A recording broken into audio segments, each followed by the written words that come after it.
გამარჯობა, ჩვენ ისევ ბედნიერ სახლში ვართ და დღეს მე და დედა თინათინის სტუმარი არა, მასპინძელი მე მგონი ხშირ შემთხვევაში ამ შემთხვევაში სტუმარი იყოს. მოდი ერთ-ერთი მამა ნაზარ ბასილაია სამების ლავრის მღვდელმსახური. პირველ რიგში მადლობა იმისათვის, რასაც თქვენ აკეთებთ აქ, ამ კონკრეტულ ბედნიერების სახლში, ბავშვებისთვის და მშობლებისთვის. ასეა? ნამდვილად მამა ნაზარი მე ჯერ გავიცანი, მამა ანდრე ახალი გარდაცვლილი იყო ძალიან ესე იგი ძალიან ბევრი წლის წინ, მეთქი 15 წლის წინ და მაშინ იყო მორჩილი და რომ ნახე იმდენად რაღაც გავაიგივე მამა ანდრიასთან ისიც ახალგაზრდა იყო და ესეც წარმომედგინა რომ აი ჩემი შულიც ესე ივლიდა მაშინ ძალიან ჩქარა დადიოდა და ეხლა ჩქარა და ესე იშრიალებდა მეთქიდია ძალიან და მე აი ესე ნუ უკვე დღეს არის მღვდელმსახური სამების და იმ დღიდან დღემდე სულ ჩემი შულების გვერდში არის და არა მარტო ჩემი შულების აქაც ბევრ რაღაცაში მეხმარება და რა ვიცი აი აქ ბევრ დეტალზე აქ მასაც ნაფიქრი და ლილუში დილიდან დაღამებამდე დავდიოდით ერთად და ყიდულობდით რაღაცებს და ამ სახში მოქონდა. ამიტომ მხოლოდ ესე რო თქვა სულიერი კუთხით არ მეხმარება. დიახ. მაგრამ ძალიან მნიშვნელოვანია სწორედ რომ სულიერი დახმარება. იქ რა თქმა უნდა. მოდი ამ კუთხით გავაგზავნოთ ახლა ჩვენ საუბარი. აქ კურნალობს არა მარტო მართლმადიდებელი, ვთქვათ, პაციენტები და ოჯახის წევრები მათი, არამედ ყველა აღმსარებლობის, ხო? და მათ ყველას სჭირდება თანაბრად დახმარება, იმიტომ რომ განსაცდელი ხშირად ძალიან დიდია და უჭირს ზრდასრულსაც და ბავშვსაც ამ ინფორმაციის მიღება, გაანალიზება და ამით ცხოვრება. მათ ყოველთვის სჭირდებათ გარედან დახმარება, რომელსაც უწევთ თქვენ ამ შემთხვევაში. მოგესალმებით გორში, მოგესალმებით თქვენს ჩვენს მაყურებელს და მადლობა რომ თქვენ ხართ ჩვენს გვერდით. დიდი მადლობა ამ არიცი შესაძლებლობისთვის კიდევ ერთხელ. ნუ რაც შეეხება ბერიანდრიას ფონდის მოღვაწეობას, ვფიქრობ რომ მართლაც უნიკალურია და ეს არაერთხელ დადასტურდა სხვადასხვა საშუალებებით. რაც მებრძანეთ სხვადასხვა კონფესიის წარმომადგენლების ამ ერთჯერ ქვეშ ცხოვრება, ესეც რაღაც ისეთი განსაკუთრებული მოდელია, ვფიქრობ. თუმცა საქართველოს მოდელს იმეორებს, თქვა რომ ჩვენ ვართ მულტიკულტურული, კი, ტოლერანტები და ჩვენთან რომ გაძლებით გას ერთი მეორეს გვერდით, ეგრე არსად არ არის სოფლიოში. დიახ და ეს სული, რასაც ქვია, რომ შემწყარებლობის რაღაც არის ქრისტიანობისთვის დამახასიათებელი, ყველაზე დიდი დოზით იგრძნობა აქ. ამ მე რაც ბერიანდრიას ფონდში შემოვერთი ისეთი აქტიურად, ეს არის 2014 წელი, მახსოვს, ხო, 2014 წლიდან უფრო აქტიურად რა ჩართული ვარ, თვითონ თინათინი გავიცანი 2012 წელს ამ ბავშვებთან ერთად. და 2014 წლიდან უფრო აქტიურ ფაზაში როცა მეც შევდივარ მათ ამ ფონდის უკვე შეიძლება ითქვას აღმავლობის გზაზე, ყავდა ყველა რელიგიური თემის წარმომადგენელი, რომელიც საქართველოში დღეს არსებობს. იყვნენ მუსლიმები, იყვნენ პროტესტანტები, კათოლიკები, მართლმადიდებელები თავისთავად უფრო მეტი. გრიგორიანელები. ნუ სომხური სამოციქულო ეკლესიის წევრებიც და ჩვენ არ გავჭირვებია მათთან რაღაცთან დადგომა, მათი გვერდში რაღაც ნუგეშის ცემა მათთვის. და ყველაზე მთავარი კიდე ყავდა საქართველოს მოქალაქეებიც არ იყვნენ აზერბაიჯანელები, რომელსაც საკომუნიკაციო ენაც კი არ ჰქონდა. მხოლოდ აზერბაიჯანულიც. ვახერხებდით ხან ჟესტების ენით ხან და ერთადერთი ექიმსაც უჭირდა კლინიკაში, მასთან ურთიერთობა მოჯახთან და ესენი იყვნენ სანიტარი იყო აზერბაიჯანელი და იმის მეშვეობით კონტაქტობდით მათთან, მაგრამ იმდენად ახლოს იყვნენ ესენი და მონდობილნი იყვნენ ჩვენზე, რომ მათ სხვა რელიგიის, სხვა ეთნოსის და სხვა კულტურის ქვეყანასთან ჩვენთან ამ გარემოში მათ არ უჭირდათ. და რეალურად ბერიანდრიას ფონდმა შექმნა მოდელი თუ როგორ შეიძლება ქრისტიანულ თვალსაზრისით ხელი დაუწოდოს მოყვარს დახმარების დროს. და რასაც ამდენი ხნის მანძილზე ვაკეთებთ, ეს არის ყველაზე სწორი, შეიძლება ითქვას, ჩემი გადმოსახედიდან და ალბათ ყველა ქრისტიანის მოწყალების ფენომენის სწორი გაგება. იმიტომ რომ მოწყალების დროს მოდი ავხსნათ ახლა რა არის სწორი გაგება მოწყალების. აი, სწორი გაგება ეს არის, რომ როცა ადამიანს ჭირდება შენი გვერდში დგომა, არ აქვს მნიშვნელობა მის ეთნიკურ წარმომავლობას, არ აქვს წავს, არაფერს, იმიტომ როცა უჭირს მას და შენ გიყურებს იმედით. შენ ყველანაირად უნდა ეცადო რომ ნუგეში შეედა. მაგრამ როგორ უნდა სცენუგეში ადამიანს, რომელსაც უხდება შვილი, რომელმაც არ იცის ხვალ როგორი დღე გაუთენდება, არ იცის. აი ამ დროს როგორ ხდება? აი ნახეთ ეს კონკრეტული შაბლონი ამ დროს არ არსებობს. არა, ხო? ერთადერთი გზა აქ არის, რომ შენ იყო მთელი გულით იმასთან. და უფალი გაძლევს ამ დროს სიბრძნეს და სწორედ იმ სწორ სიტყვას, ეს სწორ მოქმედებას, უბრალოდ აქ თავი არ უნდა დაზოგო. დღეს საზოგადოების უმეტეს ნაწილში ჩვენ გვაქვს თანაგრძნობის დეფიციტი. და თანაგზნობა ხდება ხოლმე სოციალური ქსელის დონეზე, რომ რაღაცა ზედაპირულია ძალიან ის რაღაცა სმაილი დასვა იქ ცრემლიანი, რაღაც ეს გატეხილი რაღაცა და აი ეს არის ხოლმე. როცა შენ მიდიხარ, ანუ უშურვებად და თავს ვარ დაზოგავ ისეთ ადამიანთან, ავტომატურად იქ ჩდება სწორი სიტყვა. პირველ რიგში ჭირდება მომეს თავისით ჩნდება, არა მარტო ჩნდება იმ დროს იბადება შენში აზრი მას რა უნდა უთხრა და რის გამო როცა უსმენ მას ანუ მის პულსაციას როცა ისმენ და მის განსასწრელს იქვე მოდის იქ იმიტომ მე ვეძილებს ორსათქმელს ხო თავი გაზრდებს ორსათქმელს ნახეთ რა არის ყველაზე მთავარი ნახეთ არც ერთი кейსი არ გავს ერთმანეთს არც ერთი მშობელი არ გავს მეორე მშობელს შეიძლება ჩვენ სტერეოტიპებად ჩამოვყალიბოთ რომ თქვა რაღაც ტიპის შოულები ყოლია ბერიან რესპონს რაღაც ტიპის ბავშვები თქვა უფრო მეტად გრძნობიარები და უფრო ნაკლებად მაგრამ ყველასთან აუცილებლად არის ინდივიდუალური მიდგომა საჭირო პირველ რიგში მოსმენა გაგება თუნდაც ყველაფრის მათ რას სულს შენ გითხრას და მე უკვე მოდი შენგან თანადგომა თუ შენ თავს ერთხელ დაზოგავ და რაღაცა როგორ გითხრათ რაღაც რეგლამენტირებულ საზრდოს მიერ ან სამწუთში არ ჩასვა პაციენტს შეულებრივად როგორ ხდება ეს არ არის პაციენტი ანუ შენ უნდა შეხედო აი რომ მიდიხარ მაგალითად მიდიხარ ბავშვთან და მე არა ვარ ბიოლოგიური მამა ვარ მონაზონი მაგრამ რომ მიდიხარ უნდა წარმოიდგინე რომ არის ყველაზე შენთვის ძვირფასი თქვა არ ყავს შვილი ხო თუ შვილი ყავს მე წარმოიდგინე შენი შვილია და მაშინ ხოლმე იგებ უახლოვდები იმ განსასწრების გააზრებას, უახლოვდები. იგივე ორგანიზმი. უახლოვდები იმ განსასწრების გააზრებას, თუ რა შეიძლება გაიხსნას მისი მშობელი, ან თუნდაც ის ბავშვი იმწუთას. თუ მიდიხარ ესე თქვა დედასთან, რომელსაც შვილი უკვდება, უნდა წარმოიდგინო, რომ შენ ხარ ის ჭირისყალი. და იწულო საკუთარ ეს შეიძლება არ მოდიოდეს შენგან. არ არის. თუ დღეს არა მარტივი არა, მაგრამ ვერ მისცე მაშინ მოგეშს. მაშინ შენი სიტყვები იქნება მარტო რაღაცა ლიტონი და არაფერს მომცემი არ იქნება. იქონიათ ისეთი შემთხვევა, სადაც თქვენ ანუ გეშვა მაგალითად რაღაცა გადამწყვეტი როლი ითამაშა დედის ემოციურ მდგომა ანუ არ ვიცი როგორ ავხსნა როგორ ჩამოვაყალიბო ჩემი კითხვა არა მე მესმის თქვენ რასაც ამბობთ რა კითხვა არის მესმის ღრმა კითხვა ალბათ და ფორმულირებას ვერ უძებნი ზუსტად არა სწორი კითხვაც არის რეალურად იცით ქონია როგორი მომენტები იცით რომ იმდენად თინათინი არის ზოგადად კარგი მოდელი ასეთი მშობლებისთვის თინათინი არის მოდელი რისი მოდელი რომ ადამიანი რომელიც კარგავს მატერიალურ სამყაროში კარგავს ერთადერთ შვილს და აქცევებს ცხოვრებას და აქცევებს შენი შვილისთვის. ეს არის იმის მოდელი, რომ შენს უნდა მოიკრიბო ძალა და შენ თუ კიდევ გყავს შვილი, მინიმუმ ეს უკეთეს უფრო ჭყალებში უკეთეს მდგომარეობაში ხარ, ანუ გაკ მიზანი ეს აგრძელებს ცხოვრებას და თუ არ აკავს, აგერ ყავს მოდელი, არ ყავს მაგალითად ბევრი შვილის დედა. მაგრამ თინათინს მინდა ვკითხო, შეიძლება? კი, რა თქმა უნდა. არ ვიცი ან მზად ხართ თუ არა ამ თემაზე სალაპარაკოთ, მაგრამ არსებობს ამ დროს რაღაცა მოდელი, რასაც მიყვები? მე მგონი არ არსებობს, ხო? აი, მამამ სწორედ აღნიშნა რა, როდესაც მე მივდივარ, ან როდესაც მირეკავდნენ და უკვე ძალიან ძიმედ არის და ყოველთვის ყველა მშობელს ერჩია, რომ მე ყოფილიყავ და ჩემ ხელში ძალიან ბევრი გარდაიცვალა, თვითონ გადიოდნენ, იმიტომ რომ ვერ უძლებდნენ და ვჩებოდი მე და მამუკა ექიმი ამ ბავშვებთან, რომ მივდიოდი გზაში, სანამ იქ მივიდოდი, ფიქრობდი, აი რა უთხრე ხა, რა გავაკეთო და მართლა რამეს ხო დავალაგებდი, აი ესე ვიტყვი. და მე უცებ იქ რომ მივდიოდი, საერთოდ რაზე ვფიქრობდი, აღარ მახსოვს იმ სიტუაციიდან მართლა უფალი და მამა ანდრია სულ მეუბნებოდა რომ მე სულ შენ გვერდში ვიქნები დედა. სულ ისე მგონია რომ მამა ანდრიაც მეხმარება ამაში, რაღაც ეს ვიწყებ საუბარს და რაც აქამდე არც მიფიქრია რომ ამას ვიტყვი, იმაზე ვლაპარაკობ და მე მშობლებს რო ვიყიდე ერთ-ერთი მშობლის მარიამის დედამ მითხრა, შემომხედა და მითხრა, შენ თუ გადარჩი, მეც გადავრჩები. ძალიან აი ესე რა ხოლმე პასუხი ძალიან ამაკაფიოდ და მე ვუთხარი ხო თქო. მე ზოგჯერ იყო ისეთი ისინი რომ ერთი მშობელი მეუბნება აი უკვე გარდაიცვალა ზივარ ჩუმა და მეუბნება რა ვქნა ვიტირო? მე ვუთხარი არ ვიცი მეთქი შენ თუ გეტირება იტირე და მე არ მიტირება მეთქი და მიყვერდა რატომო?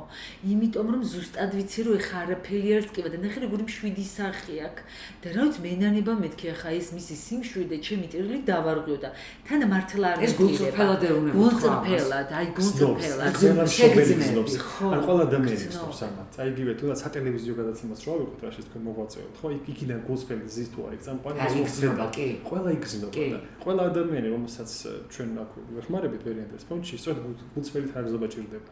მაგრამ დღეს როგორ არის ესეც ბავშვს რა თქმა უნდა თანაბრად პირველში უსმენ არ არსებობს მაგრამ მიდგომა ჯერ უსმენ იაზრებ მეტნაკლებად ცდილობ მიუახლოვდე მის ტკივილს და შემდეგ უკვე ხარ მის გვერდით. ამ ეს პირველია რომ მოусმინოთ, არა მოსმენა, იმიტომ რომ ყველა ბავშვს ხმარად აღიქვამს ყველაფერს. თან გააჩნია ასაკობრივ ბავშვები აღიქვამენ რა ხდება მათ თავს. ასაკობრივ გააჩნია, ასაც გააჩნია.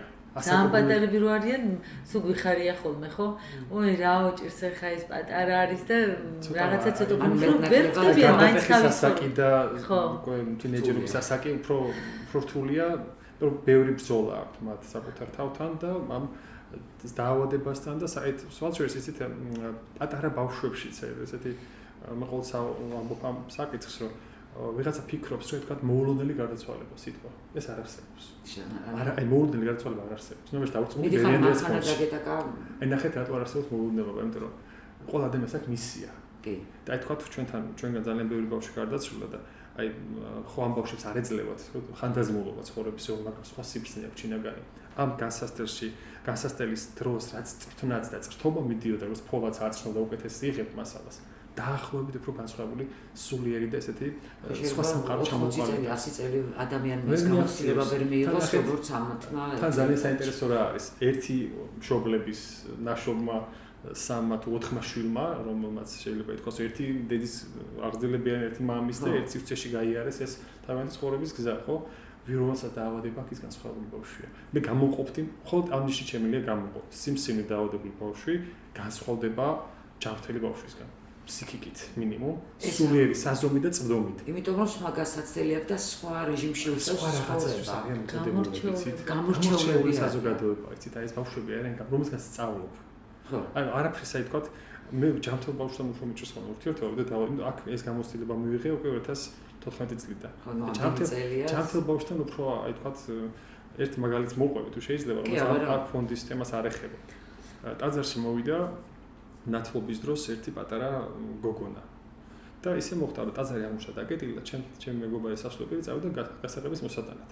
ეს გოგონა იყო ძალიან ლამაზი, დავარცხნილი, რაღაცა მოწესრიგებული და კითხვა დამის ესეთი, რომ აი ძალიან დიდ გოგოებს რო გამოპრაჭავს, შენ მამაო ხარ თუ ღმერთი? ნუ პასუხი ხარ არ მქონდა ეს არავის არ უკითხა, გამეღიმა და ვეუბნები რომ არა მე მამაო ვარ. აბა ღმერთი სად არის? ანუ სახში უთხრეს რომ ღმერთთან მიყავდათ. და გასაღების ჩურჩურტანა იყო ესეთი კარის და კარში ფიცერზე დადგა და შეიხედა. აქ არის ღმერთი? არ არის და გამოიხედა. ნუ მოდის მეორე ბიჭი მასავეთ, ესე დიდი კაცი ჩაცმული, რაღაც განსაკუთრებული დრესკოდით ორივე. და ეხლა მინდა აუხსნა სად არის ღმერთი. დაახლოებით მე მაქვს საუბარი ან პირველ კლასელ ბავშვთან, ან ბაღის დამამთავრებელ ასაკთან. 5-6 წელი და უბრალოდ როგორი ბავშვებიც და ძალიან ბევრს საუბრობენ და ძალიან აქტიური და კაი გონება გახსნიან ბავშვები, რომ არა თან მოურიდებელი ბავშვები. და მინდა რომ აუხსნა რა არის ღმერთი და როგორა და სად უნდა ეძებოს ღმერთი და მე მეუბნები რომ ღმერთი არის შენს გულში, პატარა გული რო გაქვს, იქ რო სიკეთის აკეთებ და რაღაც ესე ასე. და ბოლოს უკმაყოფილოა ეს ღმერთი და ფიზიკურად ნახოს. ნუ ამისთვის არის მოსული. და მეორე ბავშვს მოვიდა და ეს უკვე რომ ამ ჩემ ახსას რაღაც არაკომპეტენტურ პერსონაჟს ჩამთვალეს ამ კუთხით ყველაზე არაკომპეტენტად ვინც უნახავს ცხოვრებაში და მეორე ეუბნება ის ბიჭი სათვალე მოიხსნა ღმერთი ცაშია. და მე მივხვდი რომ რაღაცა ვერ მივიტანე მათთან ეს რაღაც ფორმით ალბათ რაღაც ან სამეთყოლოენა არ ქონდა გამოცდილება და აქ ვერიანტებს ფუჭს ხმოძღვარი მოვიწვიეთ მე ჯანმრთელი ბავშვებისთვის. და როცა ადამიანი არის, როცა ავად არის ბავშვი, ნახეთ სწორედ ეს გზამილი არ არის საჭირო. სად არის ღმერთის პაულო? გზნობს, ზუსტად იცის. აი ნახეთ ხო არის აქ კითხვა რომ ღმერთი სად არის ამ დროს, როცა ბავშვს ესეთ კივა. კი, ძალიან ხშირად გამიგია ეს კითხვა, რომ ღმერთი უსამართლოა, იმიტომ რომ რატო უნდა კვდებოდეს ბავშვები. აი ნახეთ კითხვა ყველა ქმედება ჩვენ დავუსვათ, რატო კითხვა ამას სანამ ჩვენ არ გადავუსვით, ბევრ კითხვაზე ვერ მივიღებთ პასუხს, მაგრამ ყველა ოჯახი მეტნაკლებად თავის მისიას რო გადახედოს, რაღაც ფორმით კითხვის პასუხამდე მიდის.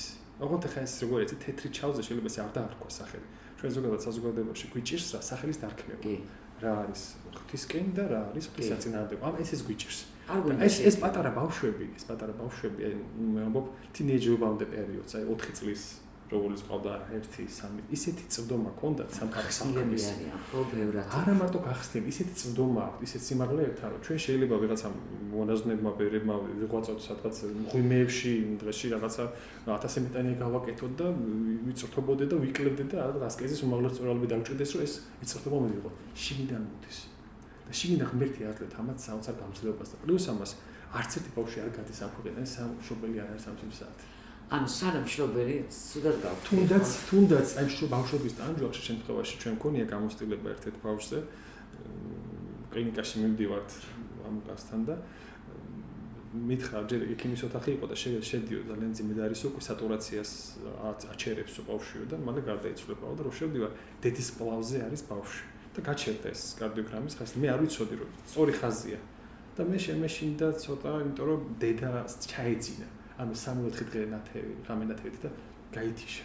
და შვილი ამბობს. ხო და შვილი ამბობს, არ იყო გარდაცვლილი და მე უბრალოდ დაუძახე ეგთანს და ერთთან თქვა, რა ვიცი, იწყებს ეგრევე რამდენიმე წამით ხდება ჯერ და მე ხო დაახლოებით და გამოიყვანეს დედა და დედასთან იყო ესეც საუბარი რომ ხო ხედავ მეუბნები დედას რომ როგორი რთული სიტუაცია ხო ხედავ რომ ესეთი უნდა გაუშვო შენი შვილი რაღაცეთ რომ შენ თუ წამს ეს მიიღებთ ისგან იქ ღმერთთან გაუშვეს მაგრამ დოზია უცოდვები უმანკო და ხა იტანჯება რომ არასდროს შენ საშუალებას და დედა მიჭერდა ესე ჭხილებს მაჭერდა ხას და არა მე არ გაუშვებ არ კაი წინააღმდეგობის სულ თითქოს ღვთის განგებულების წინააღმდეგ მოდიოდა ეს ხალბატონი და მე ღამე 12 პირველ საათამდე ვიყავი და წამოვედით დავიშალეთ ჩვენ რატომ ხას ახლა სხვა ბავშვთან წავედით სხვა კლინიკაში და სხვა კლინიკაში რო წავედით უკვე დილას რამდენიმე საათი დაისვენა თინათიმა მეც უკვე ტაძარში წავედი და მომდის SMS-ი დედისგან რომ მე ბავშვი გავუშვი დაახლოებით როგორ აუხსენით როგორ გინდოდეს მე გეწოდები რომ საიდან უნდა გაუშვა ბავშვი უნდა გაუშვა რომ დაახლოებით ამ შემთხვევაში ვეუბნები რომ კავსეს გალიას და შენ დაიჭირე ჩიტი და ხო მოგეცა არაფრისგან ღვთისგან და ეს ჩიტი როცა არის გალიაში თუ გინ თუ შენ უნდა დარჩეს ხო კარი გააღეს გალის თვითონ დაბრუნდებით არჩება შენთან და თუ ეს ღვთისნება არის დარჩება თუ არა მაშინ გაფრინდება და ბოლოს განწერილი მესეჯი ესეთი იყო რომ მე გავუშვი გალიის კარები გავაღე და ნუ ასეთი იმდენი ისტორია გვაქვს ჩვენ შეგვიძლია მე შემიძლია ჩვენს მაგალითზე ვთქვა რომ მე რა ვიცი სამარცხვინოთ თუ როგორ თქვა არ ვიცი მე ბევრად უფრო ადრე გავუშვი მამა ანდრია სანამ ჩემმა მეუღლემ და როდესაც უკვე ძალიან მძიმედ იყო და მე ვთქვი რომ უნდა გასულიყო ძალიან გაბრაზდა ჩემი მეუღლე მე გამოვედი პალატიდან ველაპარაკებდი მინდოდა რომ ჩემი მეუღლე მომემზადებია და ძალიან გაბრაზდა ეწყინა კედელს ხელი დაარტყა დაიზიანა რომ არაო მითხრა და მე შევხედე და უთხარი მე კიდე თუ შევიდა და გაწყდა რომ ჩემი საშვილი არ ყოფილა მეთქი ვიტერე და შევედი უკან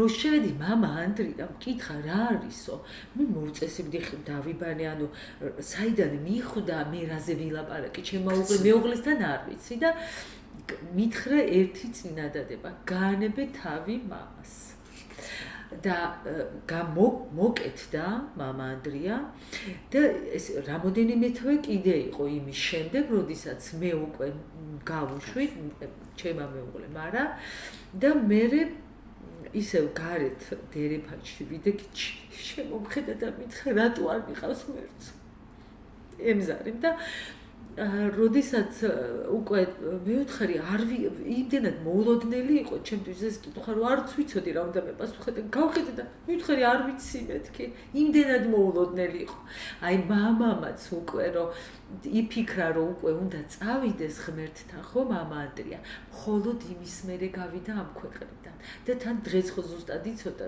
11 საათზე მითხრა მე დღეს მივდივარ 4 წლის ბავშვი ხო ყავდა საბა მუხა დედამისო დედაძეს მე გარდავიცვლები 4 წლის ბავშვი ხო და მე ჩემზე ძალიან დამოკიდებული იყო საბა და მე ძალიან ცუდად გავხდი რომ ნახე ბოლოს უკვე ჩავარდი სკამში აი ფეხები მომეკვეთა და ჩავარდი და გამომხედა და ისეთი ჭკვიანი იყო თავი დამიქრია ესე და მე დაუწყე რომ აი სადღაც უნდა წავიდე რაღაც საქმე მაქვს საბუკა გამიშვებ და ესე გამიღიმა და კიო მითხრა ბავშვი რომელიც უჩემოდ არ ჩერდებოდა ისე გავიდა ამ ქვეყნიდან რომ ეს არ დამანახა ერთადერთი ბავშვი რომელმაც ესე გადაწყვიტა რომ ჩინათინთან და მის მეუღლესთან ეძინა ხო ეს სულ იჯდა ხოლმე და მელოდებოდა თან ისეთი ლექსი დაწერა ხო გახსოვს პატრიარქთან რომ მიყავდა ბავშვებმა რაღაც ლექსები მოიფიქრეს და მე გუსინ შენ იცი საბა ლექსი არა მე გუსინ ლექსი დავჭერე მითხრა უი მართლა თქო რა დაჭერე თქო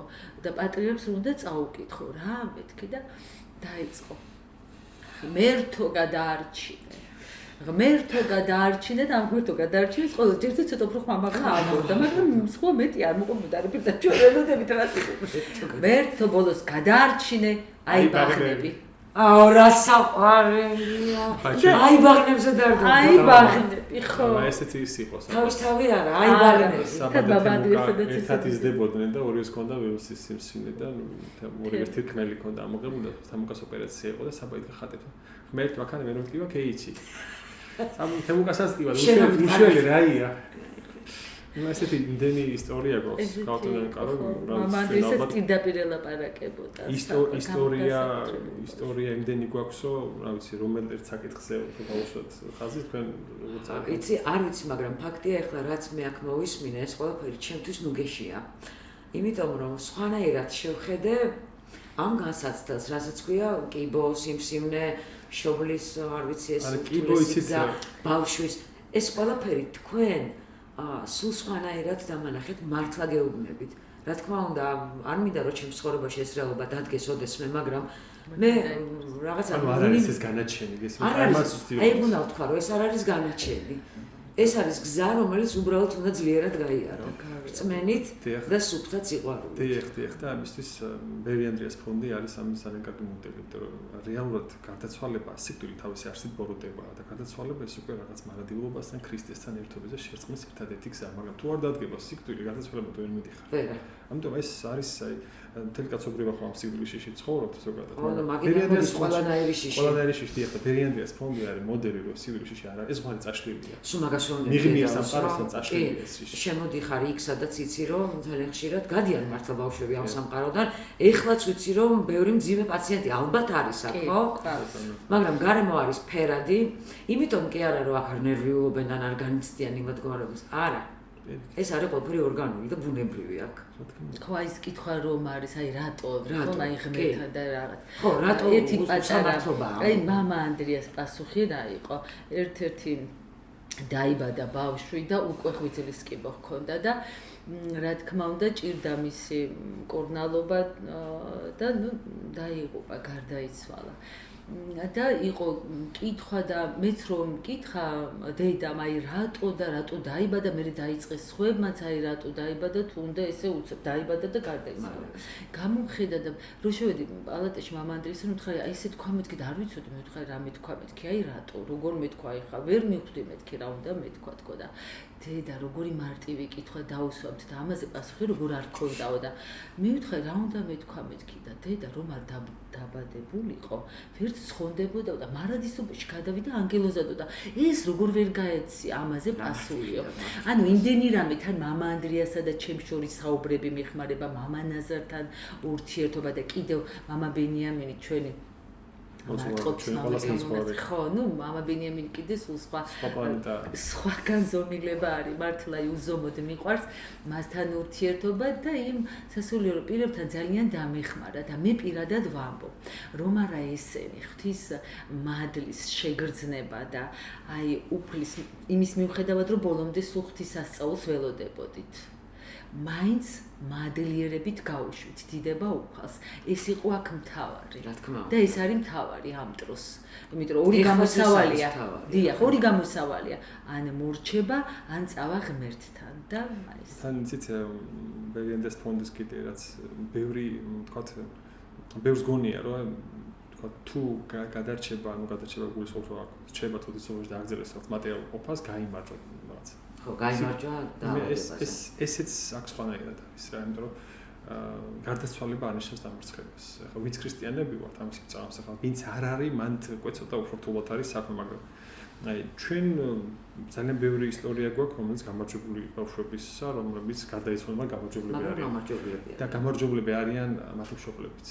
და ამ განსაკუთრებულ ბავშვებმა ეს განსაკუთრებული მშობლებისთვის ძალიან ბევრი იღვაწეს და იტანჯნენ კიდეც. რომ მათი მშობლების გამარჯვებულები ყოფილიყო და გააგრძელებინა ცხოვრება. ისე ამ სახლში მე როგორც ვიცი დადის შემკვდარი მშობლები, რომლებიც აგრძელებენ აქ რა ვიცი თავის ყოველდღიურობას ხო? რა თქმა უნდა, აგრძელებენ და ცხოვრობენ რეალურად შეიძლება თქვას არა იმ დოზით, როგორც ინათენი ამ პონდის რიტმით. ერთი ბავშვების ისტორიები გვაქვს, თქვა 13 სატურაცია, ხო იცით რაც არის? 13 ქონდა სატურაცია და ბავშვი გონებაზე იყო. რანაირად? იყო ეს. მე ჩვენ რაზე ვწყდება, იცი, გულიო, 10 კლიკამ არ დაიჯერა. ფოტოს არ გადავიღე. მართლა დაუჯერებელი აქ რომ 80-ზე რო ჩამოდის, ხდება ხოლმე სოფიო კონტაქტებოდა ესე, ნუ ვერ ლაპარაკობდა, ცუდად იყო. აი ესე მაჩვენებდა თვალებით, რომ აი მე უნდა ხედავდეო. აბსოლუტურად ყველაფერზე რეაქცია ქონდა და მე უნდა ხედავდეო, ესე მითხრა, რომ აი არ მომშორდე არცად. სასწრაფოში მამაო ჩაჯდა და გადავიყვანეთ რეანიმაციაში. მე მეორე მანქანით მივყვებოდი და როდესაც უკვე დაინტუბირეს კლინიკაში, შიგნით ვიყავი და ვეუბნებოდი მე აქ ვარ, ნუ გეშინია დე, მე აქ ვარ.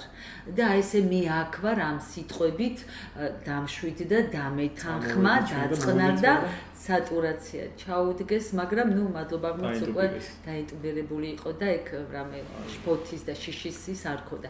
ისე დაინტუბირეს რომ შვიდად იყო, რომ ჩვენ იქ ვიყავით. აი შიშის დაძლეული აქვს ამ ბავშვებს და შემთხვევაში ოჯახს და შიში, აი ზღვარი რაც თავარია, ეს ქრისტიანობა ჩვენ გვაქვს იმის საფუძველს, ზღვარი რომელიც იშლება მიღმიერ სამყაროსთან, მარადისობასა და წოდისობას შორის, აი ეს იღება და ამაში ხედავენ თითქოს რაღაც გადაჩენის გზასაც ერთგვარად. აი ბავშვები თქვათ, მაგ მე ბევრი ბავშვი ჩამოწერილი მაქვს სახელები, რომელიმე არ გამოუჩეს, ან პირიქით შეიძლება ბევრი ვერც მოუყვეთ ამ გადაცემის პრობლემიდან გამომდინარე. მე ვხედავ ლაშას. ნუ ყოფილა ისეთი ბავშვები, რომლებიც გადაცვალებაზე მოინათლნენ მათი სურვილით. თავისი სურვილით, ბევრი იყო რამდენიმე ბავშვი ესეთი მუსლიმები თავისუფლად მოინათლნენ. ქონდა ესეთი შემთხვევა. იცოდნენ მათ რო გადიან ამ ქვეყნიდან და მაგით რომ არა, იცოდნენ არა. მათ სურვილი იყო. სურვილი ქონდათ ეს. მაგრამ რომცა გარდაცვლილიყო მაინც მოინათლებოდნენ. მაგრამ ჩვენ ამ სახში მათ რაღაც ეწოლა ან რაღაცა თქვა, ჩვენ ისეთი მუსლიმებიც ყავდა, რომ როცა მის უმდესობასთან მიდიოდით ხოლმე პატრიარქი ყოველთვის როცა ფიზიკურად ხნეთი ყოველთვის ჩართული იყო ამ ბავშვების ცხოვრებაში. ყველა ბავშვი სახელთან მომიდიოდა, ყველას ისტორია უწმიდესმა იცოდა. ვის რა უჭირდა, ვისა დიაგნოზი ჰქონდა, რომ ჩამოვიდოდნენ, მიდიოდნენ ისე და ლოცვაზის, ლოცვა-ღვთაების ასაღებად საუბრი, ყველა ბავშვის ისტორიაში მეტნაკლებად უწმიდეს როგორ შეგვიძლია ჩართული იყო. მუსლიმებიც ყოველთვის მოდიოდნენ უწმიდესთან. ყოველთვის. მე ვიცი რომ ჩვენს უწმინდეს თავისუფლის ყველანაირი კონფესიის ადამიანი იერარქიულად მნიშვნელობა არ აქვს ადამიანს. ყველა კეციხრის მის წინაშე. მისი პერსონიდან და ყველა გამომდინარე, მაგრამ რეალურად ჩვენ ვერიანდრიას ფონდის ყველა შვილობილი ყოველთვის სრული შემადგენლობით იყო კათოლიკოს პატრიარქთან, ყველა მიღებაზე თუ ტაძარში თუ ასე შემდეგ. და ძალიან მნიშვნელოვანი ბავშვები ყავდა კიდევ რაც მინდა თქვა, რომ ბევრი ბავშვი მიდათ სად იყო გარდაცვალებისთვის, რასაც უტარებდნენ ეს იყო კუნალობა უცხოეთში გამზარდვა საკეთე და მისი მშობლისთვის. მაგალითად გიორგი კოზირიძე მახსოვს, როცა ვინახულეთ უკვე ბოლოს სახში იყო, რომ იაპონიაში მოხდა ამ ბავშვის ტარგეტული კუნალობისთვის გაგზავნა და საკმაოდ რთული ოჯახია, მას სამძიმე ისტორიები აქვს. ორი შვილი გარდაეცვალა დედას ონკოლოგიური დაავადებით და ძალიან ძიმე თემაა და დედამისი დღეს ახლა მამაც გარდაცვლილია და დედა მადლობა ღმერთს დღეს ერთი შვილი დაჭდა და აღწევს ცხოვრებას. ძალიან პატივსაცემი ქალბატონია და გიორგის რო ვიყავი, უკვე ძალიან ძიმეთი იყო სახში და ფერიც არ ქონდა ადამიანური რაღაც შეგბადის აპარატი და მე ვთქვა რატო წახვედი მეთქი რა მე ვიცოდიო რომ იქ არაფერი არ იქნებოდა. რატო წახვედიო და უცებ მარტო ვიყავ ერთი საუბრობ და დედამისი შემოვიდა და თავი თვალებით მანიშნა. ამის გამოწავლეთი იცოდა. იგივე ქონდა კიდე დიმიტრისთან, რომელსაც ქონდა. ახლა ადამიანები არიან ეს ბავშვები. აი ჩვენ რა უნდა ვასწავლოთ ბავშვებთან? ჩვენ თუ ვისწავლეთ მათგან. თან როგორი იყო, იცით, რაც არ უნდა ცუდ მდგომარეობაში ყოფილიყო, რომ ვიკითხებოდი დედა როგორ ხარ? კარგად მეტყოდა და იმ დღეს რომ მივედით სანახავად, დე როგორ ხარ მეთქი, ნუ ეგრევე ვკითხე და გამომხედა და რაფრა მოგატყოდე, ვერ ვარ რომ მითხრა. აი ის ერთადერთი შემთხვევა იყო, როდესაც მითხრა რომ ვერ ვარო და მისი ყველაზე მთავარი სურვილი ოცნება და ის იყო სტუდენტობა. მოახერხა, მაგრამ სიარული უკვე რომ უჭირდა, ჩემ მეუღლეს მიყავდა მანქანით ყოველ დილას უნივერსიტეტში და მოყავდა და იქიდე მაღლუში ბევრი კიბები ხო არის მანქანით, მე მოელაპარაკა დაცვას ყველას და სულ იქით ზემოთ გადადიოდა გაზონებზე, გადადიოდა და აი ამ მანქანას იქამდე მიყავდა რომ პირდაპირ შესულიყო უნივერსიტეტში. აი ესეც მოასწრო. თან აუცილებლია 50%-იანი გრადის ქონდა. ხო, უჭკვიანესი იყო. ქონდა ერთი გამორჩეული ბავშვი იყო დიმიტრი არშემელი არ აღნიშნო, რომ დიმიტრის ქონდა რაღაც სხვა სოფხედელობა. ერთ-ერთი, ნუ ყველა გამორჩეულია, მაგრამ აი არის ინდივიდუალურია მაინც ბავშვის გახსნილობაც.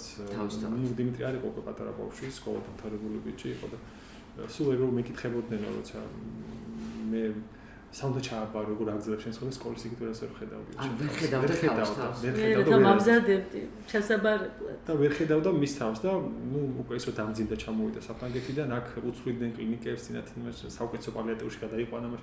რატო შეიცვალა მე ეს პალიატივი და გახედე გამოგთინდა თინი ესაუბრებოდა მამას. ამად გამო.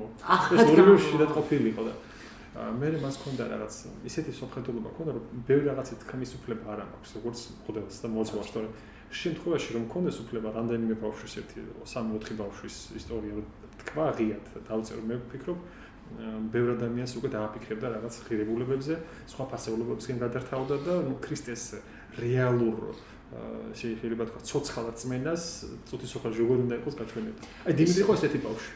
მე მგონი აქ ძალიან ბევრია ესეთი მე არ მინდა თქვა სხვა ბავშვის უნარები დავაკნინო.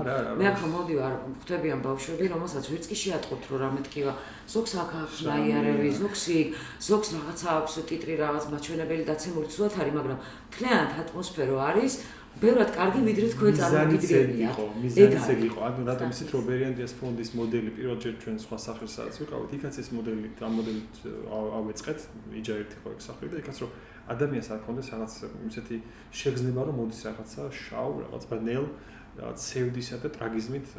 ხო და ამიტომ მინდა ყველას მიმართო, ეს კარი ხო სუღია. ყველას ხალ შეუძლია მოვიდეს. არა ჩვენ რო საუბრობთ უბრალოდ რადგან ორი გამოსავალი არის, რაზეც ჩვენ ახლა საუბრობთ, ეს არის ის რთული და მძიმე გამოსავალი და შედეგი. ამიტომ ცოტა უფრო მეტი მოგვიწია ამაზე საუბარი, მაგრამ რა დიდება უფალს ყველა ოჯახმა გააგრძელა ცხოვრება და ძალიან ისეთი ხათუნაზე შემიძლია თქვა პროფესია შეისწავლა და დღეს არის ძალიან პატივცემული თავის დიმიტრის დედამ გააჩინა კიდე შვილი და ანდრია და ძალიან ბევრი ანდრია გვყავს რა ერთი სიტყვით შემდეგ ძალიან ბევრი და აი რო ინათლები ანუ ეს აუცილებლად მინდა გავიხსენო გიგა თუ გახსოვს მამაო, რომელიც ერთადერთი იყო მთელს ოჯახში, რომელიც იყო მართლმადიდებელი და დანარჩენი იყვნენ მუსლიმები. მარტო იყო გიგა, ვინც იყო ავარი.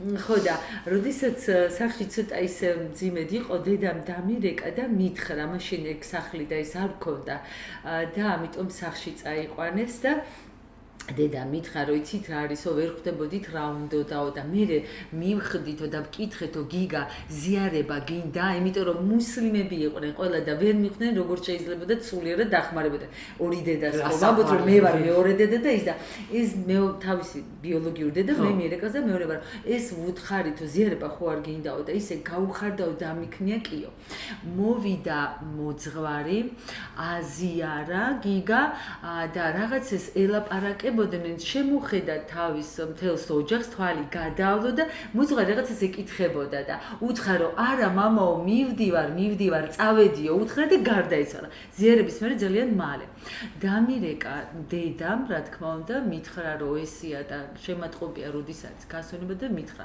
შენ ხო ხარო მისი მართლმადიდებელი დედა და ჩვენ ეს გავაკეთეთო მაგრამ მე გპირდებიო ჩვენო მთელი ოჯახით მე-9 დღეს მოვინათლებით აი ხო გიგამ ეს გააკეთა გიგამ რომ ადამიანს აქ მისია აქაც ლინდება რომ ეს ბავშვები კი ისჯებიან რაღაც გასასწრებით ანუ ჩვენ ზოგადად ქრისტიანულ სწავლებაში არ აქვს რომ ვიღაცა მაგას დააშავა შეცოდა და ბავშვმა უნდა აქვს პასუხი ეს მემკვიდრეობის წოდების გადასვლას ქრისტიანობა არ არის ეს რაღაცა სხვა არის და აქედან გამომდინარე რომ ვფიქრობ ესენი არიან რაღაცა როგორც კელაპტრების სანთლები რომელიც ანათებენ სხვის ცხოვრებას ანათებენ და აძლევენ გზას ქრისტესკენ ან ეს პერიოდის ფონდში გარდაცვლილი ბავშვის და გამოჯანმრთელებული არის ხიდი ქრისტესთან და რამდენად გამოიყენებს და თავისუფალ ნებას მიმართავს ღმერთისკენ ეს ოჯახი და ამ განსასწრებით მიმოუხალთან უფრო მოკლე და ეყლიანი გზით უფრო მოკლე როგორც იცით რომ თითქოს არჩევანი შეზგარეში კეთდება და სხვა გზით უწახვალ ღმერთის საწინააღმდეგოდ არის და თუ ღმერთთან მიდიხარ ეს არის შანსი ცხონების არა მარტო ამ ბავშვების ამ ოჯახების ბავშვები თავისთავად დიდია წრე მე მგონი ვიდრე ოჯახები და ნებისმიერი განსასწრელი არ არის მხოლოდ იმ ვიწრო წრის რომელშიც ეს ხდება ну რა თქმა უნდა ეს ესეთი სხივის მსგავსად ვრცელდება ჯერ ბავშვს მაშინ რადიუსი ვიდრე ჩვენ წარმოგვიდგენია ძალიან მაინტერესებს რომ რა მოგცეთ ბირიანდრიას ფონდმა რამდენი წელია უკვე 10 წელი ხო მე 11 წელი მიდის ჩვენ ანუ მაგას ვიძახდი მაგრამ ჩვენთვის ძალიან სასარგებლო იყო და ძალიან ისე მაგრამ 2014 წლიდან დღემდე არის კიდევ ერთხელ ამბობ ბერიანდიას მოდელი სადაც გარდაცვალების ფენომენს უფრო ეცნობი ადამიანი და ღმერთთან პრაქტიკული ურთიერთობის ძალიან სწორი საშუალება გეძლევა მნიშვნელობა არ აქვს ვინ რა სტატუსის მქონე ადამიანი ხარ მე კიდევ ერთხელ ამბობ რომ აქ ბერიანდიას ფონდში რო გითხრათ რაღაც ვინმეს მისწავლებია შეიძლება რაღაც ადმინისტრაციის კუთხით და ვიღაც ჩვენ მოხალისებს რაღაც ფონდ რეალურად ბავშვებს რომლებიც აქ გადიან კუნალობას და აქ ცხოვრობენ წლების განმავლობაში არ სწავლება აჭირდებათ. მე ურჩევ საზოგადოებას ურჩევ ვინც დაინტერესებულია და ვისაც ქრისტიანი ეს არა იმიტომ რომ კარგი ადამიანი ხარ ეს იმიტომ რომ გაინტერესებდა შენ კარგი ადამიანი ხარ და კეთილი ხარ ეს არის ვალდებულება. ჩვენ სიტყვა ვალდებულებას გაუგებართ. კეთილშობილი ხთები მოდი ასე ვიტყვი მე როდესაც აქ შემოდი ქრისტიანის ვალდებულება არის ეს. იმიტომ რომ კარგი ადამიანი იმიტომ კი არა აქ შენ ვალდებულება არის. რომელშიც ქრისტიანის ვალდებულებაა სადაც მუგეშის ცემა საჭირო იქ იყოს. და დღეს საზოგადოება სადაც განსასწრელი ეგ თავს არიდებს. მაქსიმალურად ცდილობს რომ მის გულთან არ მიიტანოს და ბარიერი შექმნას განსასწრელს მყოფი ოჯახთან ექნება თუ რაღაც სიტუაციასთან და მას შორის. კედელი არ მართოს პირიქით. შენ ქრისტიანი რო ხარ, ხმის პულსაციაზე უნდა გეტოს, ხელმის რა უჭირს შენს გვერდით, რა შეგიძლია გააკეთო. აი მაშინ ახლა შენ სწორი ქრისტიანი, სწორი სასულებელი და შენ ბერიანდრიას პონტში ჩემთვის პირველად მოხდა ბევრი რამის გადაფასება კიდევ ერთხელ მიუხედავად იმისა მონასტერში მსახურობ უკვე 16 წელია, მე-16 წელია, მაგრამ ბერიანდრიას პონტში მოხდა გადაფასება მოყვასის დახმარების ფენომენის. ბერიანდრიას პონტში მოხდა გადაფასება რა არის გარდაცვალების უფრო ცოცხალი აღქმა და ამ მშობლებთან და განსასწრეს იმყოფებთან გამოჯანმრთელებულ ბავშვებთან ურთიერთობამ სულიერად მომცა რაღაც ისეთი სწორი, შეიძლება ახლა ჩემ თავზე საუბრობ სწორ ფასეულობებზე ზედმიწევით, მაგრამ ამას არ გულისხმობ. სწორი რაღაც როგორ გითხრათ, სწორი წერტილები გააძღვიძე ჩემში, რომლითაც პრაქტიკული ქრისტიანობის განხორციელება აწოცებაში უფრო ადვილი და მნიშვნელოვანია. და აი ეს მოდელი სწორედ ბერიანდრიას ფონდის არის ამის საუკეთესო გზა. გზრდის ერთი წელი მე თან ბერიანდრიას ფონდში მომიწია ცხოვრება, ხა როგორც მონაზონისთვის შეიძლება არ იყოს სწორი ფორმა, მაგრამ აი იქ უფრო მეტი კიდე დაიყო იმისა, რომ ერთი წელი სისტემატურად ვიცხოვრე ამ 11 წლის მანძილზე ამ სხვისი ტკივით. მუდმივად 24/7-ზე. ეს კიდე უფრო სხვა თემა არის და აქედან გამომდინარე ჩვენ თუ სხვა ადამიანების ტკივილის გათავისება შევესწრებით, აი გეუბნებით რომ ბევრად უფრო ცხოვრების მიზანი, ცხოვრების ადამიანის არსი უფრო მეტად გაცნობიერებული გვექნება და ქრისტიანობის სწორ პოზიციას და სწორ ქრისტიანობასთან მივართ. და მე ვფიქრობ, რომ აი ბერიანდრიას ფონდში მე ეს მივიღე ამ ბავშვებით, ამ ოჯახებით, მივიღე რაღაც ძალიან დიდი გამოცდილება, რომელიც შეიძლება ითქვა სხვაგან არც უნდა ბევრს რომ მიიღოს. აი კამაც სხვა სივრცეში სადღაც ვერ გადაიტანა, იმიტომ რომ უმძიმს ყველას, მაგრამ ეს მე მეხმარება, აქაურობა მეხმარება თქვა სხვა შულგადასწრულ ოჯახებთან, რომლებიც თქვათ არ არიან ამ დაავადებით და სხვა პრობლემებით გადაიცვალენ და პლუს ამას სხვა ავადმყოფებთანაც, რომელსაც ახლა ჩვენ როცა აქ საუბრობთ ონკოლოგიაზე მეტი საუბარი, ნუ ხა სხვა დაავადება ხა ვიღაცას რაღაც გრიპი და ვირუსი ესეთი მასივი არის და არა თუნდაც სხვა პათოლოგია მაგალითად რა ვიცი, სხვა პათოლოგია საკვდება ადამიანს. სხვა დაავადებულ ადამიანთან რომ მივდივარ, ეს გამოცდილება იქ ძალიან დიდ რაღაცას გაძლევს და უფრო მეტად იმედის მიცემა შეგვიძლია ადამიანს, მაგრამ იმედის რომელიც არის იესო ქრისტე და სხვა არაფერი. იესო ქრისტეზე ფოკუსირება ახდენს იმ ადამიანების ცხოვრების არსის გაჩასახებას. ანუ ერთი რამ შემიძლია ვთქვა, რომ აქ რაც მოუხშირე მე პირადად, ჩემი თავის მაგალითზე ვიტყვი თუ შეიძლება, რაღაცა სხვანაირად დავიწყე რაღაცების აღქმა. მე მივხვდი რომ ეს სახლი ქალაქის ცენტრშია ხომ ფაქტიურად, მაგრამ ამის შესახებ თითქოს ვიცით და არ ვიცით. ჩვენი ფსიქიკა გვიცავს, რომ არ გქონდეს შეხება თითქოს ამ, არ ვიცი, ტრაგედია. არ არის ხალხი ეგეთი სიმძიმე. ჯობია რომ თვალი გავუსწოროთ სიმართლეს რეალურად, იმიტომ რომ ეს პირადად თქვენვე გამოგადგებათ და არა თქვათ იმ ბავშვებს, რომელსაც სხვანაირი დახმარება ჭირდებათ. თუ გინდათ რომ თქვენ თავზე იზრუნოთ, მოდით აქ. მოდი ასე ვიტყოდი. კიდევ ერთი რაც ყველაზე მთავარი, კიდევ ისო ქრისტიანულ ჭრილით, როცა ჩვენთან მოდის ადამიანი დასახმარებლად. უნდა დავფიქრდეთ ერთ რამეზე. ჩვენ გჭირდება ის, რომ ჩვენ ეცები გავსწოროთ და ეს თქვი, თუ ჩვენ ჭირდებით მათ. თქვენ გჭირდებით, მე პირადად თქვენ გჭირდებით, ეხლა რომ მეც იგივე, ბერიანდრიას ფონდი, მე კი არ გჭირდებოდი ბერიანდრიას ფონდს. მე როცა მჭირდებოდა სწორ დროს მოხდა ადაპტირება ამ ჩემი რაღაცა მცირე რაღაცის ამ სივრცეში. ჩემთან ძალიან დიდი მადლობა ამისთვის კიდევ ერთხელ. მე ყველაზე ძალიან ეგ მაბედნიერებს, როდესაც ადამიანები ამას ესე დაინახავენ და ეს ისე მიხარია, რომ ვერ წარმოიდგენთ. ეს ოთის ვამბობ და მე ჩემ შვილებს მადლობას ვუხდი, რომ მადლობთ, რომ გჭირდებით, იმიტომ რომ ჩემი ცხოვრების აზრი ესენი არიან. მე სულ მადლობას ვუხდი ქრისტიანს, თუ უნდა იყოს ქრისტიანი, ყოველთვის უნდა იყოს განსასწრელი ყოფილი ადამიანის გვერდით. ეს არის ყველაზე მთავარი. თუმცა დახელილ ადამიანთან ყოფნას ეხლა რა უნდა? მარტივია ბევრად რა, მაგრამ აი ნახეთ აქ რა არის კიდე ერთი გზავნილი სწორად რომ რა უნდა უთხრა რო არ იცი. არაფერი არ უთხრა. არ ილაპარაკო. უბრალოდ ის მშობელი და ბავშვი იტირე. იცინი ის გაიცინე. აი თანაგზნობა ზუსტი რაც ის ეცადე რომ ის არაფერი ეს რა დაგემართა ეს არ უნდა უთხრა პირიქით. ან შენ 100% არ გამოჯახდა შენ გაიმარჯვებ. იმიტომ რომ ბერიანდრიას ფონდი არის გამარჯვებული ადამიანების კრებული და გამარჯვება არ არის მხოლოდ გამოჯება ეს გადასვალებაც ჩვენ ამის ბევრი მაგალითი გვაქვს. და სწორედ ამიტომ ქვია ამ სახლს ბედნიერების სახლი. თითქოს შეუსაბამო ვიღაცაა. ოქსიმორონია თითქოს, მაგრამ ნამდვილად ბედნიერების სახლია და მოდი დავამშვიდობოთ ხო მაყურებელს. დავამშვიდობთ. მოვალ შეხვედრამდე. დიდი მადლობა, კარგად. ყოველ ოთხშაბათს 21 საათზე ინტერნეტ გადაცემა სიცოცხლის ხედი.